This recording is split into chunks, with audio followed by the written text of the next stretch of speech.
parlerai pas sur l'obéissance, je vais parler sur la désobéissance. La désobéissance. Déjà, nous avons du mal à obéir. Et le contraire d'obéir, c'est désobéir. Amen. Amen. Nous allons nous lever, nous allons lire notre première lecture. Après, nous allons nous asseoir, nous allons continuer. Job chapitre 36.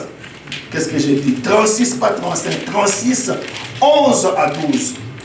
S'ils écoutent.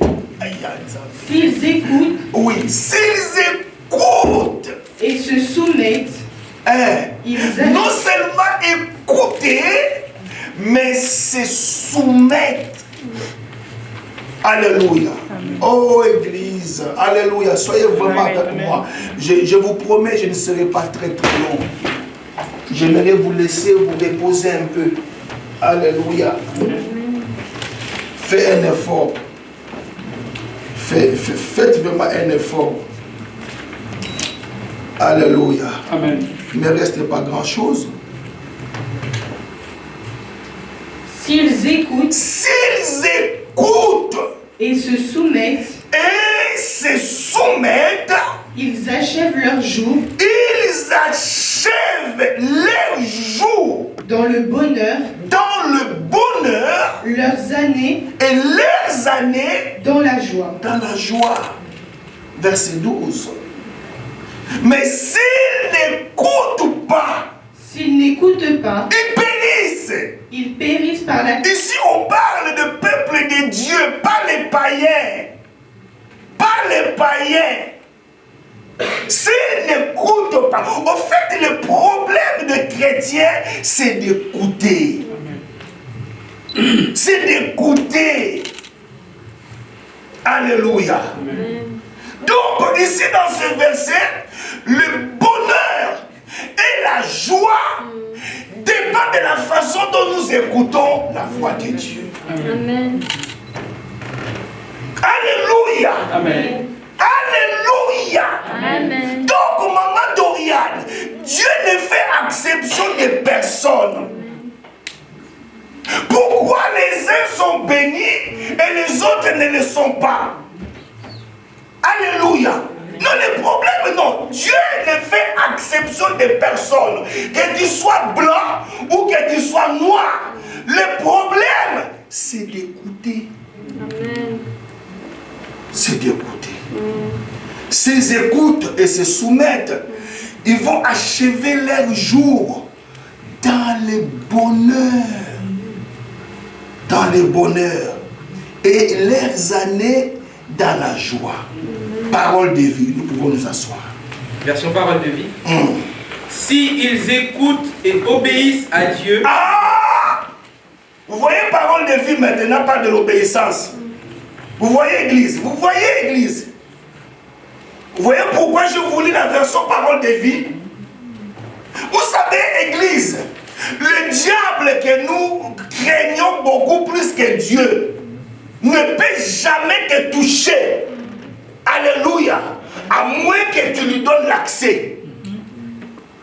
Quelqu'un comprend? Amen. Alléluia. Oui. Ils finiront leur vie dans le bonheur. Ils finiront leur... C'est-à-dire que le but de Dieu, il veut que nous, ses enfants, finissent notre jour. Non, ce n'est pas dans la pensée de Dieu que tu puisses échouer. Je vous dis, c'est-à-dire que Dieu a tout mis en œuvre pour que tu réussisses. Amen. Même les anges sont étonnés lorsqu'ils te voient échouer. Parce que si Dieu savait que tu allais échouer, il n'allait pas t'envoyer dans le monde de Papa Georges. Dieu ne se trompe pas.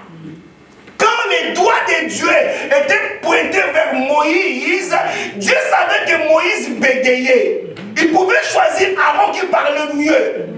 Mais quand il a choisi Moïse, c'est qu'il, alléluia, il a donné à ces garçons qui bégayaient toutes les capacités pour réussir. Alléluia. Amen. Donc, c'est dans la volonté de Dieu que nous puissions achever nos jours dans le bonheur et nos années dans la joie. Amen. Mais qu'est-ce qui fait que l'église de Jésus ne réussit pas? Parfois nous cherchons les démons par-ci par-là. Parfois au lieu d'obéir à la parole, nous nous focalisons vers les lois éternelles de la famille. Ces choses existent, Marolle, oui. Les hôtels, oui, ça existe. Mais ces choses-là auront son effet à moi lorsque je n'obéis pas à la parole. Amen. Ah, Seigneur. Alléluia. Amen. Donc, le plus grand problème du christianisme aujourd'hui, c'est la désobéissance. Le terrain où Dieu bénit s'appelle l'obéissance. La Bible dit que si tu écoutes, si tu obéis à la voix de l'Éternel, Dieu fera ceci, Dieu fera cela. Alléluia. Amen. Amen. Ça dit que la bénédiction dépend de notre obéissance, Sonia. Et aussi la malédiction dépend de notre désobéissance. Qu'est-ce que je vais dire? Je vais dire que l'obéissance attire la bénédiction, tandis que la désobéissance attire la malédiction. Amen. Quelqu'un comprend? Amen. Alors, ce matin, j'aimerais me focaliser sur deux personnes, si j'aurais le temps, si j'aurais bien le temps. Mais je vais commencer par Moïse, parce que j'avais déjà parlé de Saoul, pour ceux qui étaient là le vendredi. Et ce matin, j'aimerais m'attarder sur Moïse. Mais bien aimé, lorsque nous regardons l'arrière-plan de cet homme, Moïse, Moïse n'était pas n'importe qui. Je vous dis la vérité. Moïse, c'est Dieu qui parle de Moïse. Moïse, Dieu lui dit, s'il y aura des prophètes en Israël, je leur parlerai en songe et en vision. Mais quant à mon serviteur Moïse, je lui parlerai comme un homme parle à un autre homme. Bouche à bouche comme ça. Moïse, alléluia. Amen. Moïse, dans sa marche, tellement que Moïse avait l'intimité avec Dieu, Moïse a fini un jour par voir le dos de Dieu. C'est que Moïse n'était pas n'importe qui. Moïse, c'est celui à qui, alléluia, Dieu l'a utilisé pour que la gloire du Seigneur se manifeste en Égypte. Amen. Oh non, Église. Moïse, alléluia, Moïse, lorsqu'il douta, et alléluia, Dieu lui dit que Moïse, je te confie ma mission. Alors comme, alléluia, tu te sens limité, mais moi je t'élève au rang de Dieu. Moïse, je te fais Dieu comme Pharaon, afin que tu puisses affronter les dieux. Mais alléluia, le Dieu que moi je te fais, ce n'est pas le Dieu en minuscule, mais c'est le Dieu en majuscule. Amen. Tu dois affronter le Dieu en minuscule. Yes. Oh. Ça dit que Dieu a élevé Moïse au rang de Dieu. Dieu a fait de Moïse Dieu en Égypte. Et il a pris son frère Aaron comme son prophète. Ce même Moïse pouvait lever son bâton et il voit la mer rouge se séparer en deux. Amen. Alléluia. Ça dit que Moïse, c'est un homme qu'on ne peut pas jouer avec lui. Mais comme je vous ai dit, plus tu t'habitues avec quelqu'un, plus tu ne crois plus en lui. Mais ici, j'aimerais vous présenter quelques faiblesses de Moïse. Plus tu t'habitues à quelqu'un, plus tu ne vas plus croire en lui. Moïse a fait une erreur ici. Alléluia. Moïse a désobéi à l'ordre de Dieu. Quand Dieu lui dit une chose, lui fait le contraire. Moïse, alléluia, a cru qu'il est devenu l'ami de Dieu. Non, Moïse, tu n'es pas l'ami de Dieu, tu es le prophète. L'ami de Dieu, c'est Abraham. Amen. Alléluia. Amen. Alléluia. Amen. Est-ce que vous comprenez? Amen. Mais quel était le rêve? désobéissance de Moïse. Ah, nous allons voir ça. Prenons nos Bibles dans Deutéronome.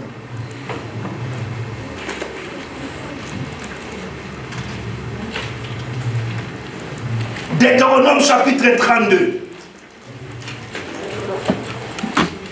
Deutéronome chapitre 32. Nous commençons par le verset 48. Ce que Dieu demande de nous, Église, que nous montons, que nous descendons, c'est l'obéissance. Dieu ne bénit jamais personne. Dieu ne bénit personne dans la désobéissance. Là où il y a la désobéissance, Dieu s'écarte. Amen. Voilà pourquoi vous verrez la plupart des chrétiens ne sont pas bénis. Ce n'est pas parce qu'ils prient. Ce n'est pas parce qu'ils gênent. Allez voir les Congolais ils prient beaucoup. Ils gênent beaucoup. Mais pourquoi les ténèbres ne quittent pas ce pays? Le problème, c'est l'obéissance à la parole. L'obéissance à Dieu. Alléluia. Amen. Même la Bible dit que l'obéissance vaut mieux que le sacrifice. Alléluia. Lorsque nous prions, c'était sacrifice. Lorsque nous gênons, c'était sacrifice. Mais la Bible dit que l'obéissance vaut mieux que ces deux choses-là. Quelqu'un comprend? Amen. Moïse voulait croire que non, Dieu est devenu son ami. Parce qu'il parlait avec lui comme ça, ça dit qu'il peut s'asseoir sur une pierre et Dieu commence à écrire sur le mur. Ça c'est l'habitude de Mamadou Yann. Non. On ne joue pas avec Dieu, Dieu restera Dieu. Amen. Même si Dieu t'utilise n'importe comment, il ne faut jamais s'habituer à Dieu. Laisse-le là où il est Dieu. Amen. Alléluia. Amen. Il ne dépend pas de toi, c'est toi qui dépends de lui. Amen. Allez, voilà pourquoi Jésus a dit, sans moi vous ne pouvez rien faire. Non, Dieu ne dépend pas de moi. Allez, il est Dieu sans moi. Amen. Dieu est Dieu sans pasteur Guy Marcel. Pasteur Guy Marcel soit là ou pas, Dieu restera Dieu. Amen. Mais moi, je vis à cause de lui. Amen. Moi, je dépends de lui. Quelqu'un comprend? Amen. Ce même jour, Julia. Deutéronome chapitre 32, verset 48. Ce même jour, l'Éternel parla à Moïse et dit, oui. Monte sur cette montagne d'Abarim, sur le mont Nebo. Sur le mont Nebo. Au pays de Moab. Au pays de Moab. Vis-à-vis de Jéricho. Et regarde le pays de Canaan. Église, lorsque je regarde ça, ça me fait mal au cœur. Lorsque Dieu a fait sortir Israël, alléluia, l'objectif de Dieu était que ce peuple-là entre en Canaan. C'est-à-dire que Dieu ne peut jamais te faire sortir du monde pour te faire arrêter en cours de route. Non, ça ce n'est pas le Dieu. Alors il ne faut jamais dire chez Kina que Dieu m'a abandonné. Non, non, non, non, non, non, non. Dieu ne nous abandonne pas. C'est nous qui abandonnons Dieu. Alléluia. Est-ce que tu crois que lorsque Dieu t'appelle, lorsque Dieu te choisit, alléluia, c'est pour qu'il t'abandonne en cours de route? Non. Mais qu'est-ce qui fait que maintenant Dieu prend la sentence, il dit à son serviteur, alléluia, arrête ta course, s'achève ici. Viens, monte à la montagne de Nebo. Et là, tu regarderas le pays. Le pays auquel je vous ai promis. Parce que Dieu est un Dieu de promesses. Et d'accomplissement. Regarde le pays. Dieu ne ment jamais. Regarde ce que je t'ai promis. Alléluia. Parce que beaucoup des enfants d'Israël sont restés dans le désert. À cause de l'incrédulité. Ils ne croyaient pas. Ils ne croyaient pas. Mais maintenant, pour arrêter Moïse, Dieu quand même lui fait voir le pays. Pour lui montrer que je ne suis pas un menteur. Tu as vu le pays que je t'ai dit en Égypte? Tu verras ça. Oh, C'est comme quand je vous parle là. Alléluia. Alléluia. Dieu m'a appelé. Alléluia. Dieu chemine avec moi. Amen. Mais il y a des choses que Dieu m'a promis. Alléluia. La Bible dit que sa renommée s'est accrue à cause de l'accomplissement de ses promesses. Amen. Tout ce que Dieu a promis, il le fera. Amen. Tout dépend de mon obéissance. Mais si j'ai désobéi, Dieu me fera voir quand même ces choses-là. Mais il me dira que tu verras ces choses-là. Tu verras la gloire que je t'ai réservée dans ce ministère auquel tu ne crois pas. Non. Si il y a une personne qui croit dans ce ministère, c'est moi. La preuve est que je viens le premier ici. Je crois. Je crois. Même ici, même ici, il n'y a pas de gens. Maman Rose, je crois. Parce que la Bible dit que nous ne marchons pas par la vue, mais nous marchons par la foi. Amen. Alléluia. Amen. Oui. Regarde le verset 50. Tu mourras sur la montagne où tu vas monter. Mais est-ce que c'était dans la pensée de Dieu que Moïse meurt là? Mais qu'est-ce qui est arrivé? Aïe, aïe, aïe. Qu'est-ce qui est arrivé? Oh mon Dieu. Alléluia. Dieu a dit que, alléluia, quelqu'un a dit que Dieu enterre ses serviteurs, mais il continue l'œuvre. Vous comprenez? Vous comprenez? Vous comprenez? Dieu enterre ses serviteurs, mais son œuvre continue. Amen. Alléluia. Amen. Moïse, le grand prophète, s'arrête là, à Nebo. Mais qu'est-ce que Moïse a fait pour que Dieu... Vous savez, quelque part, Moïse a supplié Dieu. Il dit, oh Dieu Seigneur, tout ce que tu m'as fait voir, alléluia. Seigneur, aide-moi que j'entre. Dieu dit, Moïse, assez. Ne me parle plus de cette histoire. Assez. Ne fais pas de Dieu ton camarade. Amen. Ne joue pas. Amen. Pendant que tu as encore la grâce, ne joue pas. Ne joue pas. Alléluia. Amen. Mais qu'est-ce que Moïse a fait? Avant de vous montrer ce que Moïse a fait, lis d'abord, lis tout. Tu mourras sur la montagne où tu vas monter et tu seras recueilli auprès de ton peuple. C'est-à-dire que, alléluia, j'avais l'habitude de me rencontrer avec toi sur les montagnes et c'est ces montagnes-là que tu vas mourir. Oui. Et tu seras recueilli. Il ne faut jamais penser que non, sans moi, Dieu n'est pas. Non, non, non, non. Tu te trompes. Il ne faut jamais. Dieu peut prendre ce païen-là, qui est drogué, qui est ivrogne, il le sanctifie pour qu'il fasse son œuvre. Amen. Non, tu ne comprends pas. Amen. Tu ne comprends pas. Allez demander à Élie. Élie a dit que non, je suis resté seul, le prophète en Israël. Dieu dit, mais non, tu n'es pas resté seul, parce que j'ai gardé encore 5000, plus toi ça fait 5001. Alléluia. C'est que Élie, derrière toi, il y a 5000. Amen. Amen. Vous comprenez le baptême? Alléluia.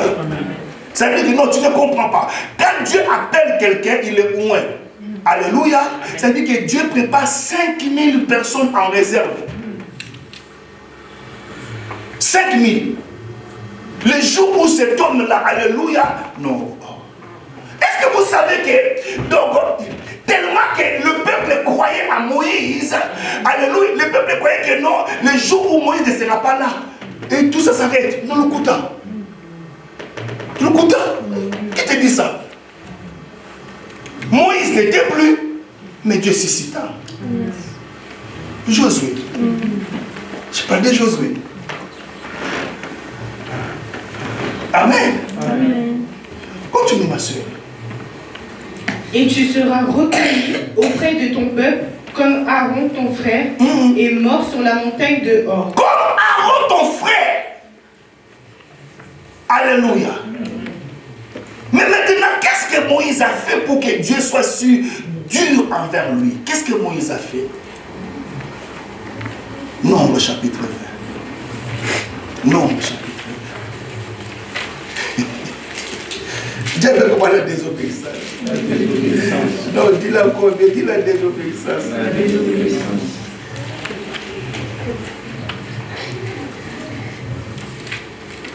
Nombre chapitre 20, nous lisons à partir du verset 7. Et tu descends. Nombre chapitre 20. Nombre chapitre 20, verset 7. L'Éternel parla à Moïse et dit. Faites attention quand Dieu te parle. Église, faites attention quand Dieu te parle. La Bible dit que l'Éternel parla à Moïse et dit. Prends la verge. Prends la verge. C'est très important ici, église. Et convoque l'assemblée, toi et ton frère Aaron. Donc Dieu est précis. Alléluia. Ça veut dire que le peuple a soif. Il se tourne vers Dieu. Ça veut dire qu'il pleure. Alors, pour étancher la soif du peuple, Dieu. Et c'est encore nous devons comprendre une chose. Ça veut dire que si le peuple pleure, le peuple va crier. Alléluia. Mais Dieu va parler à son serviteur par rapport au peuple. Oh non. Oh non. Alléluia. C'est-à-dire que lorsque tu es en train de te tourmenter, de te lamenter, de pleurer par rapport à tes problèmes, alléluia, tu t'adresses à Dieu, Dieu ne va pas te répondre. Dieu va passer par son serviteur. Pourquoi? Parce que la Bible dit qu'il répand son onction sur la tête d'Aaron et cela descend sur ses barbes.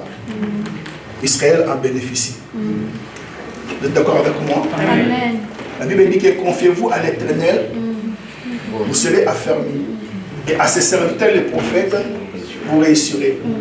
C'est-à-dire que lorsque tu as un problème, alléluia, tu te confies à Dieu, Dieu ne t'exauce pas. Dieu a fermé ta foi. Et il t'envoie vers son serviteur auquel il a remis l'onction. My God. Amen.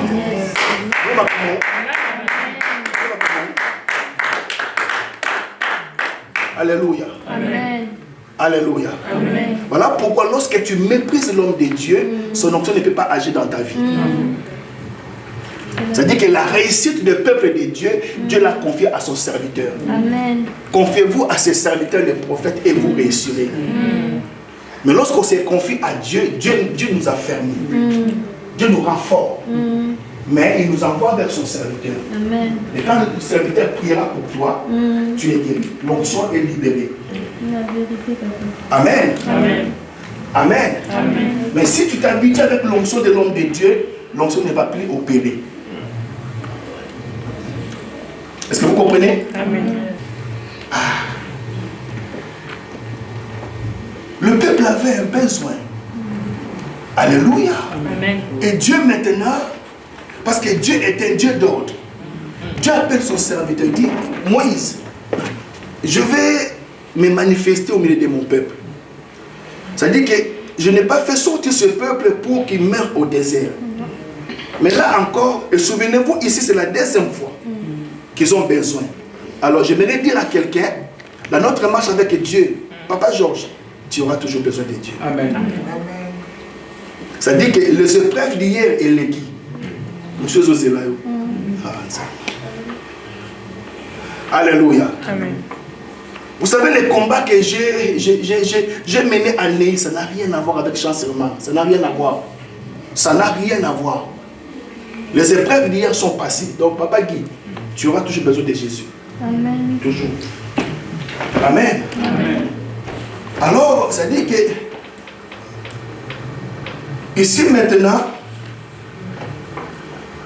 alléluia, Dieu dit à son serviteur, je vais me manifester, mais je vais passer par toi.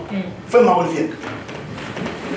Je vais répondre à ce peuple-là, mais en passant par toi, parce que moi je suis esprit.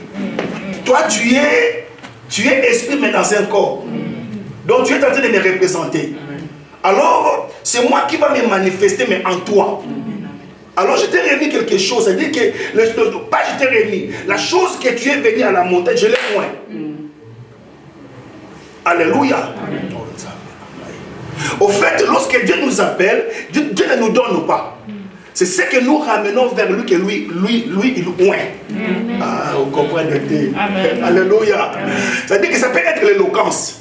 Alléluia. C'est un don que lui t'a donné. Mais quand tu viens vers lui, il apparaît en foutant. Amen. En fait, la verge, c'est Moïse qui est parti avec la verge dans la présence de Dieu. Et Dieu a pris la même verge, il a oint ça. Et tu verras que la plupart des miracles, alléluia, Moïse a utilisé la verge. Même pour séparer la mer rouge, c'était la verge. Amen. Et ici maintenant, Dieu lui dit, Dieu est précis. Il dit, cette fois-ci, tu parleras au rocher. Tu vas parler au rocher. Église, sois avec moi. Si au début, donc vous m'avez négligé, maintenant donnez-moi votre attention. Alléluia. Amen. Cette fois-ci, tu ne frapperas pas le rocher, mais tu parleras au rocher. Et le rocher fera jaillir l'eau. Mais Moïse s'est habitué avec Dieu. Alléluia. Parce que la première fois, Dieu a dit à Moïse, je me tiendrai sur le rocher. Et là, tu frapperas le rocher. Et l'eau jaillira. Alléluia. Ça symbolisait le jugement. Que Jésus devait monter à la croix et mourir pour toi et moi. Afin que nous puissions avoir la vie sauve. Amen. Mais Jésus, cette fois-ci, dit non. Tu m'as déjà frappé. Alléluia. Maintenant, ce n'est plus question de frapper, c'est de parler. Or, ces rochers-là, c'est l'apôtre Paul qui donne la révélation que le rocher qui les suivait, c'était Christ. Amen. Voilà pourquoi Papa Marol, ça veut dire que Jésus ne nous abandonne jamais. Même dans les déserts, il était là. Dans ta souffrance, il est toujours là. Quand tu pleures, il est toujours là. Parce qu'il a dit, je ne vous délaisserai point, je ne vous abandonnerai jamais. Alléluia. Moïse, tu es mon serviteur. Moïse, tu ne frapperas pas le rocher, mais tu parleras. Moïse a commis 3 erreurs très graves. Moïse a commis 3 erreurs très graves que je vous en supplie de ne pas commettre aujourd'hui. S'il vous plaît, pardon. La première erreur, Moïse a méprisé le rocher. Il dit, peuple rebelle, croyez-vous, c'est de ces rochers qui sont sortis. Oh Moïse, quand c'est le banc dans le Exode 17, bon, on n'a pas bien été. Vous ne me suivez pas bien. Moïse, première erreur, Moïse méprisa le rocher. Et aujourd'hui aussi, nous méprisons le rocher. Le rocher, c'est qui? C'est Christ, non? Lorsque nous prenons la Sainte Seine indignement, ce n'est pas du mépris? Hein? Hein, maman? C'est du mépris, hein? Que Dieu te bénisse. Moïse dit, est-ce que c'est rocher qui jaillira l'eau? Première erreur. Or, dans Exode 17, le même peuple, le même leader avait soif, mais Dieu a pourvu. Alléluia. Amen. Donc ici, pourquoi Dieu est catégoriquement manana? Parce que Jésus doit mourir une et une seule fois. Papa Guy, Jésus ne peut pas mourir 2 fois. La Bible dit ceci, il a traversé le tabernacle céleste, il est monté dans le tabernacle céleste, il a présenté à Dieu son propre sang, et en retour, il a obtenu la rédemption éternelle. Donc, je dis, mais pourquoi Dieu est catégorie ici? Parce que Moïse méprise les rochers. Or, lorsqu'on frappe Jésus, ça c'est l'image du jugement. Donc Jésus ne peut pas mourir 2 fois. Mais ici, Moïse, il a frappé le rocher. Dans Exode 17, dans Nombre encore, il va encore frapper.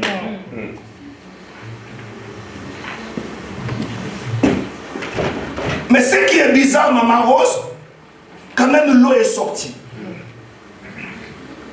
Il y a des erreurs que nous faisons.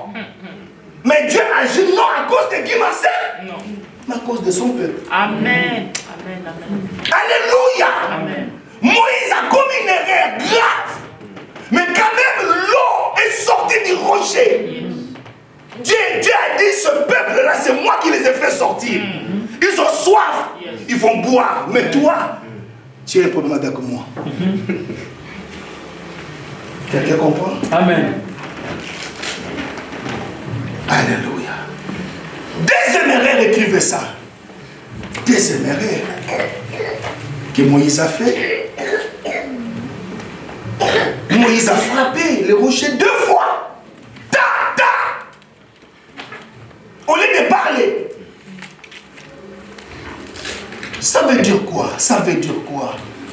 Alléluia. Nous ne sommes plus dans la dispensation de la Vierge. Amen. Mais nous sommes dans la dispensation de la parole. La parole. Il dit, tu parleras au rocher. Oh non, l'église ne me comprend pas. Amen. Si le rocher est capable de jaillir l'eau, à combien plus forte raison ton problème peut donner la solution? Amen. Mais à une seule condition, que tu parles à ton problème. Amen. Amen. Amen. Alléluia. En fait, il voulait dire à Moïse, alléluia, ne pas frapper le rocher, c'est équivaut à la dispensation de la parole. Nous sommes dans la dispensation de la parole. Alléluia. Vous savez, église, excusez-moi, pour faire sortir le peuple, Moïse avait besoin de la verge. Mais pour le faire entrer, Josué n'avait pas besoin de la verge. Oh, j'ai envie de sauter là. J'ai envie d'église. Alléluia. Non, j'ai dit que Josué n'avait pas besoin de la verge, mais il avait besoin de la parole. Parce que Dieu lui a dit que ce livre de la loi ne se doit pas de ta bouche. Tu la méditeras jour et nuit, afin que tu réussisses dans tout ce que tu pourrais entreprendre. Amen. Tu as la parole. Amen. Amen. Face aux difficultés, parle. Voilà pourquoi, lorsqu'il a maudit les figuiers, les disciples étaient étonnés. Il a dit de la foi en Dieu. Alléluia. Amen. Il dit, celui qui a la foi, il fera quoi? Il dira. Il dira. Ton problème, parce que tu ne parles pas ton problème. Amen. Amen. Troisième erreur.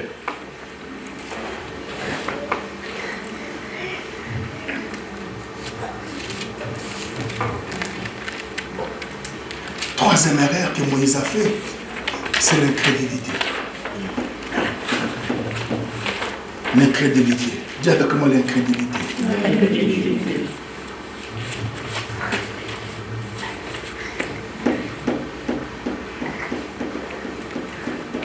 Nombre chapitre 20, verset 12.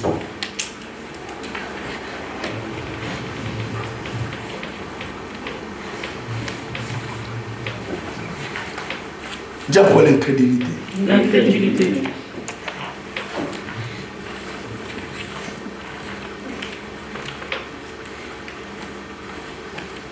L'incrédulité, écrivez ça, n'est pas l'obstacle à la foi, mais l'incrédulité, c'est l'ennemi de la foi. Écrivez ça.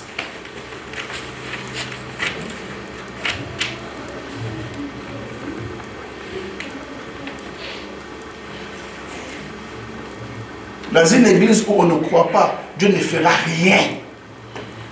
Rien.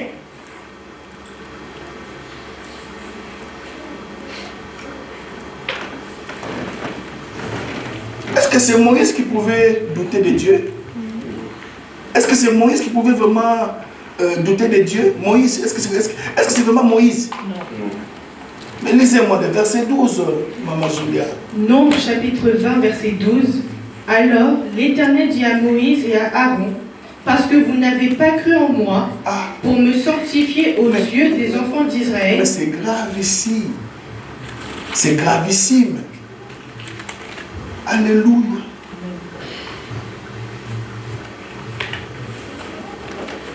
Dieu dit, parce que vous n'avez pas cru en moi. Oh. Alors, Dieu résume le fait de ne pas croire en lui à deux choses. Deux choses. Donc, je vous montre pourquoi Dieu a dit à Moïse, tu verras le pays, mais tu n'entreras pas. Donc, l'incrédulité a engendré deux choses que Dieu a retenues. Amen. Amen. Parce que vous n'avez pas cru à moi, la première des choses. Oui. Parce que vous n'avez pas cru en moi pour me sanctifier aux yeux des enfants d'Israël. Si tu ne crois pas en Dieu, tu ne les sanctifies pas. Si je doute de Dieu, voilà pourquoi je vous ai dit que la première personne qui croit dans ce ministère, c'est moi. Si je doute de Dieu, si je ne crois pas qu'il y ait des gens, qu'il n'y ait pas des gens, Dieu a déjà fini avec ce ministère. Amen. Amen. Laissez-moi donner l'exemple. J'aime avec l'exemple. Ce que tu peux me dire. Tu vois ce que Dieu fait? Quand Dieu t'appelle, amen, quand Dieu t'appelle, il te laisse d'abord là, il termine. Amen. Amen. Amen. Il termine. Après avoir terminé, il retourne maintenant, il te prend par la main. Et vous commencez maintenant à marcher. Amen. Et dans cette marche-là, il te demande l'obéissance. Même si tu vois des tempêtes, amen. Même si Batubakei est à l'ioté, Nzambe, assassin ça. Amen. Ça le fout à moi. Et fout à ma tête. C'est Dieu. Ton problème, c'est de lui faire confiance. Amen. C'est pour cela que les psalmistes pouvaient dire, quand je marche dans la vallée de l'ombre de la mort, je ne crains aucun mal. Car toi, Dieu, et si Dieu est avec toi, est-ce que tu peux échouer? Non. Pourquoi nous échouons alors? C'est parce que nous ne croyons pas à ce Dieu-là. Au lieu de regarder à Dieu, nous nous regardons aux circonstances. Oh, l'église, vous êtes là? Amen. Ou je vous ai perdu? Est-ce que vous comprenez cette illustration? Donc, cette illustration? Amen. Voilà pourquoi la Bible dit que Dieu connaît la fin au commencement. Il ne peut pas commencer sans d'abord terminer. C'est pour cela qu'on appelle l'alpha et l'oméga. Avant de commencer... Ah non. Ah non, j'ai l'impression que vous ne comprenez pas. Je cherche encore un autre exemple, Papa Georges. Quand il vient voir Jérémie, pour lui dire que Jérémie, tu es mon prophète, prophète des nations. Jérémie dit, mais non, tu t'es trompé, parce que je ne suis qu'un enfant. Il dit, non, Jérémie, avant que tu entres dans le ventre de ta maman, je te connaissais. Et avant que tu sortes, je t'avais déjà consacré. Amen. Oh. Amen. Si c'était un Burkina Faso, on allait acclamer Jésus.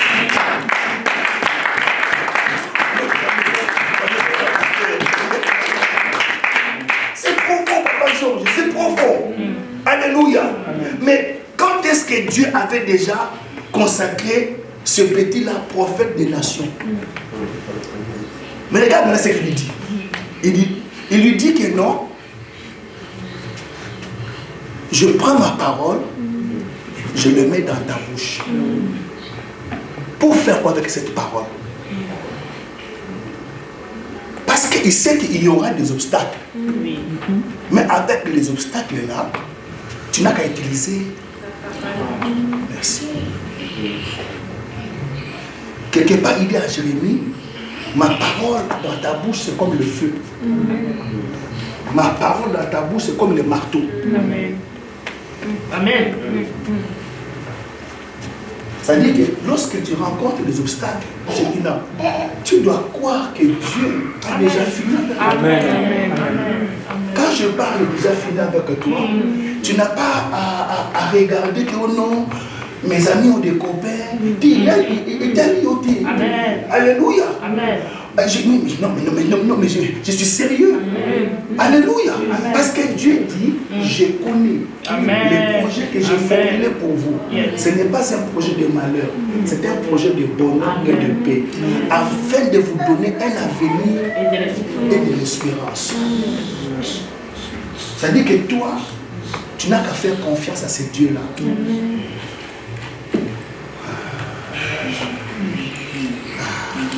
Voilà pourquoi qu'il pleuve, qu'il neige. Papa Georges, j'ai confiance à ce Dieu. Amen. C'est ce que l'apôtre Paul a dit. Je sais à qui j'écris. Pasteur, tu es fou. Non, je ne suis pas fou. Je ne suis pas fou.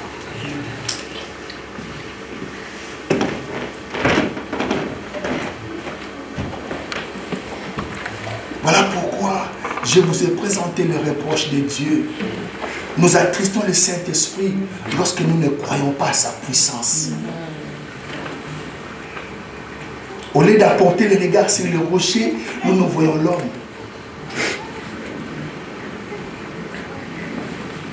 Il dit parce que vous n'avez pas cru à moi pour me sanctifier. Non. Lorsque nous doutons de Dieu, alléluia, donc nous ne le sanctifions pas. Sanctifier, ça veut dire rendre saint. Deuxième chose, il dit ici, il dit,